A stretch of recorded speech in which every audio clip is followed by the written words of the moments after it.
वो बहुत थकी हुई पासपोर्ट ऑफिस से निकली थी। इस्लामाबाद से पिंडी का इतना लंबा और रश भरी सड़क पे थका देने वाला सफ़र करके वो आज पासपोर्ट ऑफिस अपना पासपोर्ट उठाने आई थी। मगर यहाँ इल्म हुआ कि 14 जनवरी को ही पासपोर्ट मिल पाएगा और अभी 14 जनवरी में हफ्ता रहता था।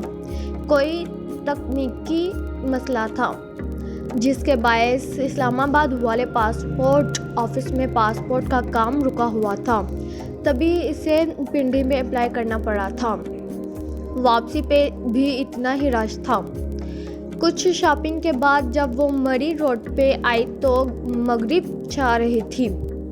सड़क गाड़ियों से भरी पड़ी थी और गाड़ियों का ये सैलाब बहुत सुस्त रवि से बह रहा था। सिग्नल पे इसने गाड़ी रोकी और शीशे खोल दिए। इसका जहन अभी तक पासपोर्ट में उलझा हुआ था। अगर 14 जनवरी को पासपोर्ट मिले तो भी वीज़ा लगते लगते बहुत देर हो जाएगी। अभी टिकट्स नहीं आए थे मगर कुछ अंदाज़ा तो था कि फरवरी के आगाज़ में इसे तुर्की जाना है, यानी कमोपेश 15 दिन इसको वीज़े के लिए मिलते और तुर्की का वीज़ा तो कभी 15 दिन में नहीं लग पाता। फिर वो इन्हीं सोचों में उलझी थी। यकायक कोई इसकी खुली खिड़की पे झुका। सोनियो, क्या सोच रहे हो? वो बुरी तरह चौंकी और सर उठाकर देखा। वो वही था, डोली चमचम करते हरे लिबास में मलबूस वाले बालों का जूड़ा और शौक मेकअप। नागवारी की एक लहर इसके चेहरे पे सिमट आई। इसे भूल गया कि कभी डोली ने इस पर कोई एहसान किया था। हटो सामने से, वो झिड़क कर बोली थी। वो खुली खिड़की में कुछ यूं हाथ रखे खड़ा था कि वो शीशा ऊंचा कर ही नहीं सकी थी। लो बाजी, मैं तो सलाम दुआ करने आई थी और आप तो गुस्सा हो रही हो। इस रोज़ वाले सख्त तासरात डोली के चेहरे पे नहीं थे, बल्कि इसके मेकअप से अटे चेहरे पे सादगी मासूमियत थी, कराहियत भरी सादगी और मासूमियत। हटो सामने से वरना मैं पुलिस को बुला लूँगी। इसे गुस्सा आने लगा था और बेबसी में भी महसूस हो रही थी। कुछ बात नहीं था कि वो कोई गलत हरकत कर डाले। हाय बाजी, डोली से इस तरह बात करती हो? वो तो आपकी तारीफें करके डोली ने मेरा सर खा लिया था। इसने आवाज़ पे गर्दन घुमा कर देखा तो फ्रंट सीट की खुली खिड़की पे एक और ख्वाजा सिरा हाथ रखे खड़ा था। डोली की स्याह रंगत की निस्बत इसका रंग ज़रा साफ था चेहरे पे, अलबत्ता इसने भी सूखे आटे की तरह फेस पाउडर थोप रखा था। मगर शौक सुर्ख रंग की कमीज़ की आसीनों से झलकते बाजुओं पे शायद वो कुछ लगाना भूल गया था। वो दोनों हाथ खिड़की की चौखट पे दिए झुका खड़ा था। ये कौन हो तुम? हटो मेरी गाड़ी से। इसे ठंडे पसीने आने लगे थे। वो तन्हा थी और ट्रैफिक ब्लॉक। सामने कोई ट्रैफिक पुलिसमैन भी नजर नहीं आ रहा था। ये जी मेरी बहन है पिंकी। बड़ा शौक था इसे आपसे मिलने का। एक बड़ी ज़रूरी बात करनी थी जी हमें आपसे। Get lost. इसने बाजू बढ़ाकर फ्रंट डोर का शीशा ऊंचा करना चाहा मगर पिंकी ने अपना हाथ अंदर कर दिया। एकदम से इसकी कलाई सामने आई थी। हया ने देखा पिंकी की कलाई पे एक गुलाबी सुर्ख सा 1 इंच का कांटा बना था, जैसे जला हो या शायद बर्थ मार्क हो। हटो, आई से गेट लॉस्ट। वो आलम तैश में फ्रंट डोर का शीशा ऊपर करने लगी मगर पिंकी ने इस पे हाथ रख दिए थे। शीशा ऊपर नहीं हो पा रहा था। बाजी, ऐसे तो ना करो पिंकी नाल, इसका हाथ जख्मी हो जाएगा जी। डोली ने पीछे से कहते हुए हाथ बढ़ाकर इसके कंधे पे रखा तो वो तेवरा कर घूमी और जोर से डोली को धक्का दिया। वो इस हमले के लिए तैयार ना था, सो लड़खड़ा कर 2 कदम पीछे हटा। इसे चंद सेकंड मिल गए और इसने जल्दी जल्दी अपनी तरफ का शीशा चढ़ा दिया। अब तुम भी हटो इधर से वरना मैं लोगों को इकट्ठा कर लूँगी। वो बाजू बढ़ाकर पिंकी की तरफ वाला शीशा बंद करने लगी मगर वो अड़ ही गया था। बाजी जी, मैं तो तुहानू डोली के दिल की बात बताने आई थी और तुसा इस तरह कर रहे हो। ये जो डोली है ना, ये बड़ा पसंद करती है आपको मगर इकरार नहीं करती। पिंकी मसनूई अंदाज में बन कर बोल रही थी। पीछे डोली बंद शीशा बजाने लगा था। Shut up and get lost. वो पूरी कुव्वत से शीशा ऊपर चढ़ाने लगी। पिंकी की उंगलियां जो शीशे के किनारे से टिकी थी साथ साथ ऊपर उठने लगी। बाजी जी गल तो सुनो। डोली घूमकर पिंकी के साथ आ खड़ा हुआ था। इसे इस्ना में इशारा खुल गया। गाड़ियां आगे बढ़ने लगी। हया की गाड़ी रुकी खड़ी थी। उकब में गाड़ियों के हारन बजने लगे, मगर दूर खड़ा पुलिसमैन खामोशी से तमाशा देखता रहा, मदद के लिए आगे ना बढ़ा। डोली ने पिंकी के कंधे पे हाथ मारकर चलने का इशारा किया। पिंकी ने लम्हे भर को गर्दन मोड़कर डोली को देखा तो इसकी गिरफ्त शीशे पे जरा ढीली हुई। हया ने आलम तैश में फौरन शीशा ऊपर चढ़ाया। पिंकी ने चौंक कर देखा, फिर उंगलियां खींचनी चाही, मगर वो मुस्तकिल मिजाजी से शीशा ऊपर कस रही थी। पिंकी की उंगलियां फंस कर रह गईं। ओ छड्डो बाजी जी। पिंकी झंझलाकर हाथ खींच रहा था, मगर उंगलियां निकल कर नहीं दे रही थीं। डोली ने गुस्से से शीशा बजाया, मगर हयात नफरत से इन दोनों को देखते हुए बाजू लंबा किए शीशा आखिरी हद तक ले गई। उकब में गाड़ियों की कतार हारन पे हारन दे रही थी। कुछ गाड़ियां साथ से निकलने लगी थीं। दफातन पिंकी के दाएं हाथ की उंगली से खून की बूंद लपक कर शीशे पर लड़की तो इसे जैसे होश आया। एक झटके से इसने लेवर नीचे किया। शीशा 1 इंच नीचे गिरा। पिंकी ने गुस्से से इसे घूरते हुए हाथ बाहर खींचे। गाड़ी आगे भगाने से कबल इसने बहुत गौर से पिंकी के हाथों को देखा। दाएं हाथ जिसकी कलाई पर कांटे का जला हुआ निशान था कि शहादत की उंगली से खून निकला था, और बाकी दोनों हाथों की उंगलियों के ऊपर पोड़ों की कुदरती लकीर पे मोटी सी भूरी लकीर बन गई थी। यकीनन इसके हाथ जख्मी हुए थे, मगर इसे परवाह नहीं थी। वो जन से गाड़ी आगे ले गई। फिर इसने बैक व्यू मिरर में देखा, वो दोनों ख्वाजा सिन्हा बार बार मुड़कर इसे गुस्से से देखते सड़क पार कर रहे थे। डोली ने पिंकी का जख्मी हाथ थाम रखा था और गुस्से से पलटकर हया की दूर जाती गाड़ी को देखते हुए कुछ कह रहा था। इसने सर झटकर एक्सीलेटर पे जोर बढ़ा दिया। कम से कम इतनी उम्मीद इसे ज़रूर थी कि अब वो डोली इसका पीछा करने की हिम्मत नहीं करेगा। बहुत जल्द वो गलत साबित होने वाली थी। हया जैसे ही वो घर दाखिल हुई, लाउंज में बैठे सुलेमान साहिब तेजी से इसकी तरफ बढ़े। इनके चेहरे पे गैज़ो गज़ब छाया था। वो डरकर पीछे हटी। तभी पीछे कहीं फ़ोन की घंटी बजी। ये वीडियो तुम्हारी है? तुम मुजरे करती हो? रोहिल जो सोफे पे बैठा था एकदम उठा और बहुत सी सीढ़ीज इसकी तरफ उछाली। वहाँ सब मौजूद थे, ताया, फुरकान, दावर भाई, रोहिल सब, और एक तरफ इरम ज़मीन पे बैठी रो रही थी। दूर कहीं फ़ोन की घंटी मुसलसल बज रही थी। नहीं, वो सिर हिलाते हुए खौफ से इनको कहना चाहती थी। इसका मुंह तो हिलता था, लेकिन आवाज़ नहीं निकल रही थी। वो सब इसका खून लेने पे तुले थे। दफातन सुलेमान साहिब आगे बढ़े और एक जोरदार थप्पड़ इसके चेहरे पे दे मारा। बेहया। इसे थप्पड़ों से मारते हुए सुलेमान साहिब कह रहे थे। इनके लब हिल रहे थे, मगर इनसे आवाज़ डोली की निकल रही थी। वो सुलेमान साहिब नहीं, डोली बोल रही थी। डोली, पिंकी बेहया। पिंकी की उंगलियां, फ़ोन की घंटी। वो एक झटके से उठ बैठी। कमरे में अंधेरा था।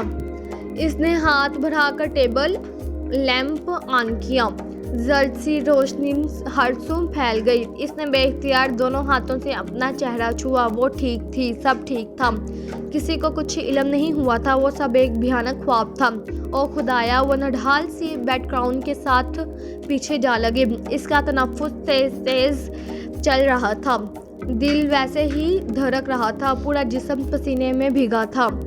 फ़ोन की महसूस टोन इसी तरह बज रही थी। हाँ, बस वो घंटी ख्वाब नहीं थी। इसने साइड टेबल से मोबाइल उठाया और चमकती स्क्रीन को देखा।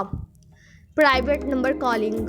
चंद लम्हे लगे थे वो इसे एक फैसले पे पहुंचने में, और फिर इसने फ़ोन कान से लगा लिया। मेजर अहमद, मैं आपके ऑफिस आकर रिपोर्ट करवाने के लिए तैयार हूँ। कल सुबह 9 बजे मेरे घर की बैक साइड पे मौजूद ग्राउंड के एंट्रेंस गेट पे गाड़ी भेज दे। 9 बजे शार्प। श्योर। इसे फातहाना लहजा सुनाई दिया था। इसने आयशा से फ़ोन बंद कर दिया। कभी भी वो किसी से यूं तन्हा नहीं मिली थी, मगर ना मिलने की सूरत में वो वीडियो कभी ना कभी लीक हो जाती तो ज़्यादा बुरा होता। इसने बेइख्तियार झरझरी ली। इस खौफनाक ख्वाब ने इसे ये सब करने पे मजबूर कर दिया था। इसे लगा अब इसके पास और कोई चारा नहीं है। रहा मेजर अहमद तो इससे वो निपट लेगी। प्लेग्राउंड के गेट के साथ तोत का तना दरख्त था। वो इससे टेक लगाए मुंतजिर खड़ी थी। सुरख लंबी एयरलाइन कमीज और नीचे चूड़ीदार पजामा, ऊपर स्टाइलिश सा सुरख स्वेटर जिसकी लंबी आस्तीनें हथेलियों को ढांम कर उंगलियों तक आती थीं, और कंधों पे ब्राउन छोटी सी स्टूल नुमा शाल। लंबे बाल पीछे कमर पे गिर रहे थे। सर्दी और धुंध में वो मुस्तरिब सी खड़ी, सुरख पड़ती नाक लिए दोनों हाथ आपस में रगड़ रही थी। इरम या ज़ारा, इसने किसी को नहीं बताया था। ये खतरा इसको अकेले मोल लेना था। दफातन इसने बेचैनी से क्लासी स्वेटर की आस्तीन पीछे हटाई और घड़ी देखी। 9 बजने में 1 मिनट था। इसी पल जन से एक कार इसके सामने रुकी। सियाह पुरानी मर्सिडीज और किसी बुत की तरह सामने सीध में देखता ड्राइवर। वो खामोशी से सर झुकाए आगे बढ़ी और पिछला दरवाज़ा खोलकर अंदर बैठ गई। इसके दरवाज़ा बंद करते ही ड्राइवर ने गाड़ी आगे भगा दी। तकरीबन 1.5 घंटे बाद वो सेफ हाउस पहुंची। सफ़ेद दीवारों वाला खाली कमरा, दरमियान में लकड़ी की मेज़ और कुर्सी जिस पे इसे बिठाया गया। मेज़ पे फ़कत एक टेलीफोन रखा था, बाकी पूरा कमरा खाली था। वो मुस्तरब सी गर्दन इधर उधर घुमा कर देख रही थी। 3 तरफ सफ़ेद दीवारों थीं। इनमें से एक दीवार में वो दरवाज़ा था जहाँ से वो आई थी। अलबत्ता चौथी सीमत इसके बिलमुकाबिल दीवार शीशे की बनी थी। दरअसल वो शीशे की स्क्रीन थी जो ज़मीन से लेकर छत तक फैली थी। शायद वो छोटा कमरा किसी बड़े कमरे का हिस्सा था जिसमें शीशे की स्क्रीन लगाकर पार्टीशन कर दिया गया था। इसने ज़रा गौर से स्क्रीन को देखा। इसका शीशा मुकम्मल तौर पर धुंधला कर दिया गया था, जैसे मशीन फेरकर फ्रॉस्टेड किया जाता है। इस धुंधले शीशे के इस पार एक धुंधला सा मंजर था। हर शय इतनी मबहम और धुंधली थी कि वो बमुश्किल एक खाका बना पा रही थी। यकीनन वो शीशा एक कमरे को 2 हिस्सों में तकसीम करने के लिए दरमियान में लगाया गया था और इसके पार कमरे का बाकी हिस्सा था। बस एक धुंधला सा खाका समझ में आता था। शीशे के इस पार कोई बड़ा पुरताइश सा ऑफिस था और ऑफिस टेबल के पीछे रिवॉल्विंग चेयर पे कोई बैठा था। इसका रुख हया की जानिब ही था। इसका चेहरा वाज़ेह ना था, बस एक धुंधली सी आउटलाइन ही बनती थी। खाकी यूनिफॉर्म, सर पे कैप, टेक लगाकर कुर्सी पे बैठा, मेज़ पे रखी कोई चीज़ उंगलियों में घुमाता वो किस तरफ देख रहा था वो फैसला ना कर पाई। इसका रुख तो सामने हया की जानिब ही था।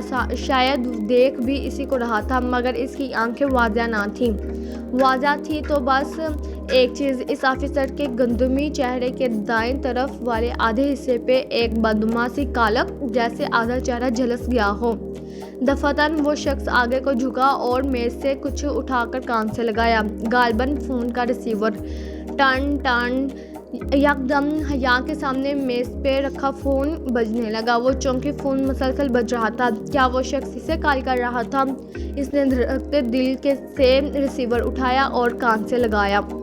हेलो, अस्सलामुअलैकुम miss Haya Suleman, this is major Ahmed. वही भारी नरम गरम सा खूबसूरत लहजा। वालेकुम सलाम।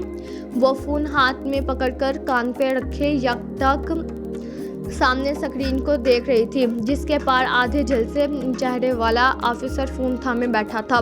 क्या वही मेजर अहमद था? जी, उम्मीद करता हूँ कि हमने आपको ज़्यादा तकलीफ़ नहीं दी। जी, इसने को घुटन महसूस होने लगी थी। मेरे सामने लैपटॉप पे तमाम सिस्टम खुला हुआ है। मुझे एक क्लिक करना है और आपकी वीडियो सफ़ा हँसी से यूँ मिट जाएगी जैसे कभी बनाई ही नहीं गई थी।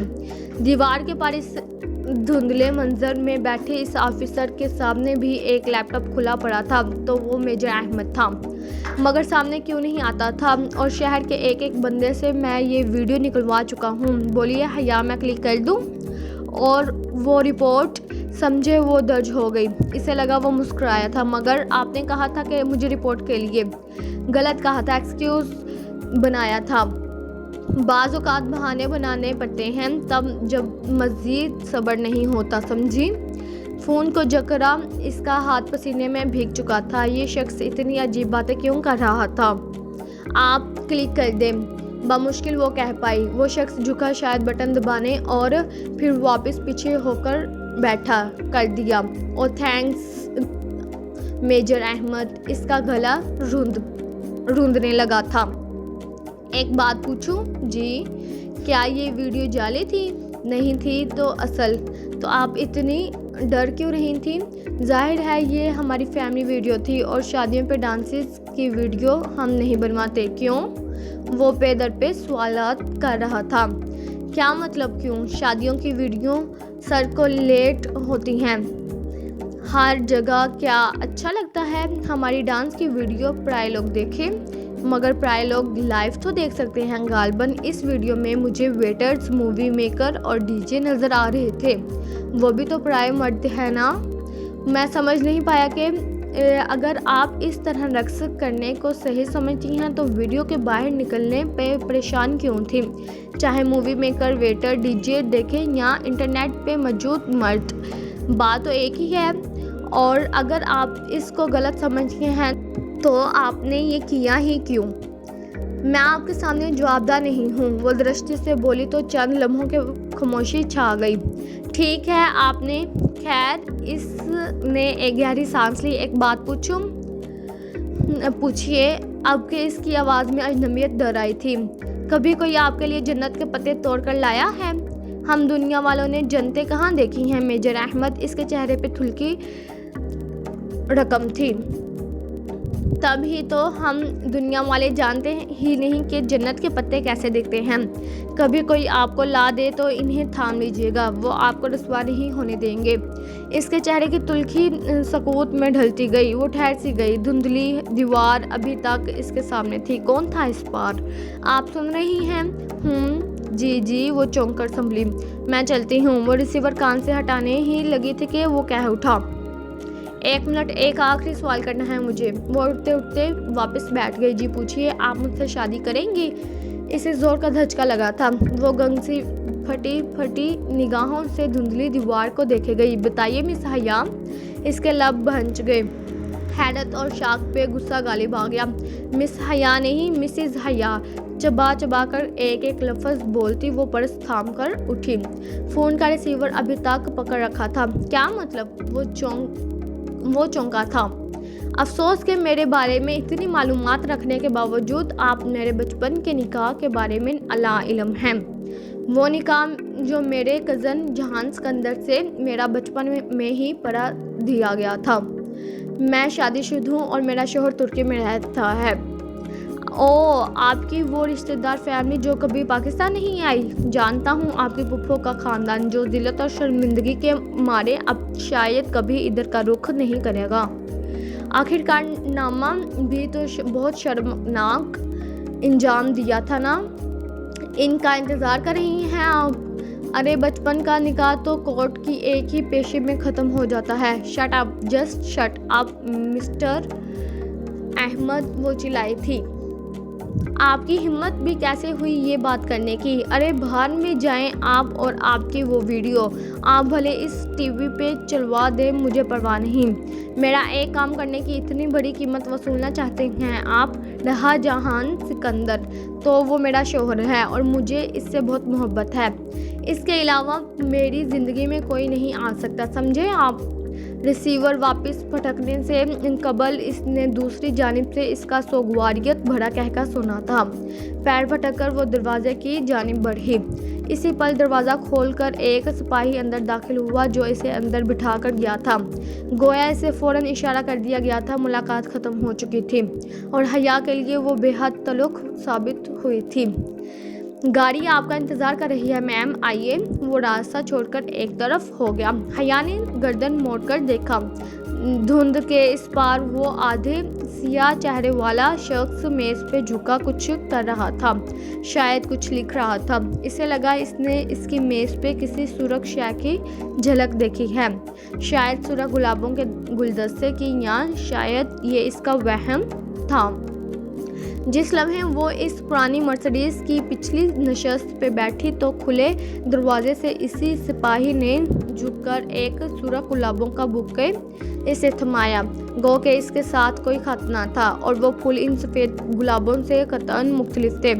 फिर भी इसे यकीन हो गया कि वो गुमनाम खतूत भेजने वाला मेजर अहमद ही था और वो इससे बहुत पहले से जानता था। ये जाकर अपने मेजर अहमद के मुँह पे दे मारना। इसने बुके वापस सिपाही के बाजुओं पे फेंका और दरवाज़ा खटाक से बंद किया। मर्सिडीज़ जन से आगे बढ़ गई। हया शाम में इरम भागती हुई आई। खुशी इसके अंग अंग से फूट रही थी। वो वीडियो इस वेबसाइट से रिमूव हो गई है। इसने फटते जज्बात से तकरीबन बैकग्राउंड से टेक लगाए बैठी हया को झंझोर रही ही दिया था। मगर कैसे हुआ ये सब? इस वेबसाइट वाले को खौफ खुदा आ गया होगा, मुझे क्या पता। वो लापरवाही से अनजान बन गई। शायद, मगर अच्छा ही हुआ। और हाँ, तुम्हारी तुर्की की कब फ़्लाइट है? पता नहीं, पहले पासपोर्ट तो मिले फिर ही वीज़ा मिलेगा। इसको इरम की मौजूदगी से कोफत होने लगी थी। कुछ इसके तासुरात से ही जाहिर था। इरम जल्द ही उठकर चली गई। वो फिर से अपनी सोचों में उलझ गई। मेजर अहमद, इसका आधा झलसा चेहरा सामने ना आना, पर्दे के पीछे से बात करना और वो इसकी अजीब फ़िलसफियाना बातें, जन्नत वगैरह का तस्करा, बाज़ परस्त करना और फिर शादी का सवाल। ओ खुदाया, कैसा अजीब आदमी था वो।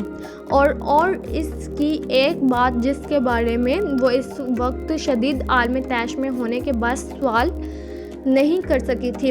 आपके पुप्पो का ख़ानदान जो ज़िल्लत और शर्मिंदगी के मारे अब शायद कभी इधर का रुख नहीं करेगा। आखिर कारनामा भी तो बहुत शर्मनाक सर इंजाम दिया था ना। क्यों कही थी इसने ये बात? कैसी ज़िल्लत और शर्म, कैसा शर्मनाक कारनामा? पुप्पो का ख़ानदान वाक़तन पलट कर नहीं आया था तो क्या इसकी वजह इनके अपने मुल्क और ख़ानदान से बेजारी नहीं थी जैसा कि वो क़ियास करती थी, बल्कि कोई और थी? कोई ज़िल्लत आमेज़ काम जो इन्होंने सर इंजाम दिया था। और इन्होंने किसने? पुप्पो, इनके शौहर या जहान सिकंदर ने? क्या गुत्थी थी भला? मगर मेजर अहमद से वो इस्तफसार कर नहीं सकती थी, ना ही इसका दोबारा कोई फ़ोन आया था फिर। और वो खतूत, वो गुलदस्ते, वो भी इसी ने भेजे थे। इसे इसकी ज़ुबानजी जाने का इल्म कैसे हुआ? यकीनन वो इसकी कॉल टैप कर रहा था जब ज़ारा को इसने बताया, और वो इस वक्त यकीनन इसके घर के बाहर ही होगा। मगर वो गुलदस्ता तो किचन के टेबल पे रखा था, तो क्या वो इनके घर भी दाखिल हो सकता था? और इसके कमरे में भी? खौफ की एक लहर ने इसे अपने हिसार में ले लिया। वो उठकर कमरे का दरवाज़ा लॉक करने ही लगी थी कि फ़ातिमा बेगम दरवाज़ा खोलकर अंदर आईं। हया, तुम्हारे अब्बा तुम्हें बुला रहे हैं। ओके, आ रही हूँ। इसने तकिए पे रखा दुपट्टा उठाकर गले में डाला, स्लीपर्स पहने और बाहर आई। अब्बा, इसने उंगली की पुष्ट से इनके कमरे का दरवाज़ा खटखटाया। आ जाओ हया। इसने दरवाज़ा धकेला तो वो खुलता चला गया। सामने बेड पे सुलेमान साहिब बैठे थे, सोच में डूबे, मुतफक्कर, इसके मुंतज़र। साथ ही एक तरफ सोफ़े पे फ़ातिमा बेगम मौजूद थीं। इनकी खूबसूरत आंखें सोगवार थीं और बावकार सरापे पे अफसरदगी छाई थी। आपने बुलाया था अब्बा? हाँ, आओ बैठो। वो खामोशी से सर झुकाए चलती हुई आई और बेड की पायंती पे टिक गई।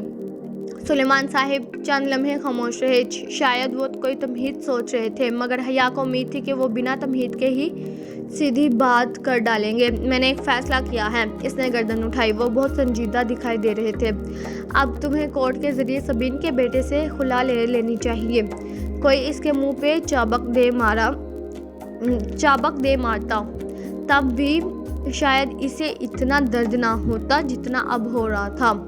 मैंने वकील से बात कर ली है। अदालत की एक पेशी में अलहदगी हो जाएगी और जितने बेजार वो लोग हमसे हैं, यकीनन इन्हें इस बात से बहुत खुशी होगी। इसने शाकिद निगाहों से माँ को देखा तो इन्होंने बेबसी से शाने उचका दिए। तुम्हारे अब्बा ठीक कह रहे हैं और इसके अलावा कोई चारा भी नहीं है। इनके रवैये से साफ अंदाज़ा होता है कि वो इस रिश्ते को रखना ही नहीं चाहते। अब्बा, क्या ये वाहिद हल है? बहुत देर बाद वो बोली तो इसकी आवाज़ में टूटे ख्वाबों का दुख था। क्या इसके अलावा भी कोई हल है? हया, दुनिया का कोई बाप अपनी बेटी का घर नहीं तोड़ना चाहता और मैं कभी तुम्हें ये ना कहता, लेकिन किस कीमत पर हम ये रिश्ता निभाने की कोशिश करें जब वो कोई उम्मीद ही नहीं दिलाते। अगर आपको वाकई लगता है कि आप मेरा घर बसा हुआ देखना चाहते हैं तो मुझे तुर्की जाने दें। वहाँ मैं इसको ज़रूर ढूंढूंगी और पूछूंगी कि अगर वो घर बनाना चाहता है तो ठीक है, वरना मुझे तलाक दे दे।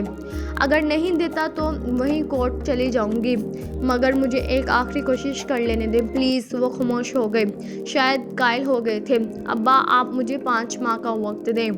अगर इसके आखिर में भी आपको लगे कि मुझे खुला ले लेनी चाहिए तो मैं आपके फ़ैसले में आपके साथ होंगी। वो उठी और फिर बिना कुछ कहे कमरे से निकल गई। वो खतबी लड़की इससे क्लास के बाहर ही मिल गई थी। वो फाइलें संभालती बाहर जा रही थी जब इसने हया को रोक लिया। सुने मिस सुलेमान, वो जैसे मजबूरन इसे मुखातिब कर रही थी। हया ने कोफत से पलट कर देखा। वहाँ खतीजा राना खड़ी थी, आंखों पर बड़ा सा चश्मा लगाए, बालों को ऊंची पौनी बनाए, सीने से फाइल लगाए डीजे, जिसे डीजे सिर्फ इसके फ्रेंड्स कहा करते थे और वो इसकी फ्रेंड ना बनना चाहती थी। जी खतीजा, बादिल नख्वास्ता, इसने ज़रा मरवत से जवाब दिया। आपने वीज़ा के लिए अप्लाई कर दिया? दरअसल मैम फरहंदा ने कहा है कि हम दोनों को जल्द से जल्द वीज़ा के लिए अप्लाई करना चाहिए, क्योंकि फरवरी के पहले हफ्ते में हमने सबांजी को ज्वाइन करना है और आज 13 तारीख है। हमारे पास 15 दिन हैं और तुर्की का वीज़ा 15 दिन में कभी नहीं लगा करता। वो परेशानी से तेज़ बोली जा रही थी। इसकी बात कुछ ऐसी थी कि हया को संजीदा होना पड़ा, वरना अभी तक वो अब्बा की कही गई बातें सोच रही थी। ओह, तो तब हमें क्या करना चाहिए? कल लाजमन तुर्किश एम्बेसी जाकर वीज़े के लिए अप्लाई करना चाहिए। आपको पता है तुर्किश एम्बेसी का अजीब सा रूल है कि हर रोज़ सबसे पहले आने वाले 15 उम्मीदवारों का ही इंटरव्यू होता है। एम्बेसी सिर्फ सुबह 7 बजे ही खुल जाती है और वहाँ लोगों की लाइन लगी होती है। अगर हम 1 मिनट भी लेट हुए तो वो हमें अगले दिन पे डाल देंगे। आप सुन रही हैं ना? जी, इसने गायब दिमागी से सर हिलाया। पता नहीं वो क्या बोले जा रही थी। आप मुझे अपना नंबर लिखवा दें ताकि हम को कोऑर्डिनेट कर सकें। इसने बेदिली से अपना नंबर लिखवा दिया। खतीजा इसे अपने फ़ोन पे नोट करती गई। ठीक है, कल सुबह 6:30 तक आप डिप्लोमेटिक एनक्लेव तक पहुंच जाएं, मैं वहीं होंगी। इसने अच्छा कहकर जान छुड़ाने वाले अंदाज में सर हिलाया। और प्लीज़ देर मत कीजिएगा, ये ना हो कि आपकी वजह से मेरा भी वीज़ा रह जाए। मिस सुलेमान वो नाक चढ़ाकर ये जता गई कि आखिर वो भी खतीजा राना है। क्या कंपनी मिली है मुझे, उफ। वो पैर पटक कर आगे बढ़ गई। अब्बा की बातों ने इसे इतना डिस्टर्ब किया था कि इस वक्त वीज़ा वो आखिरी चीज़ था जिसके बारे में वो सोच सकती थी।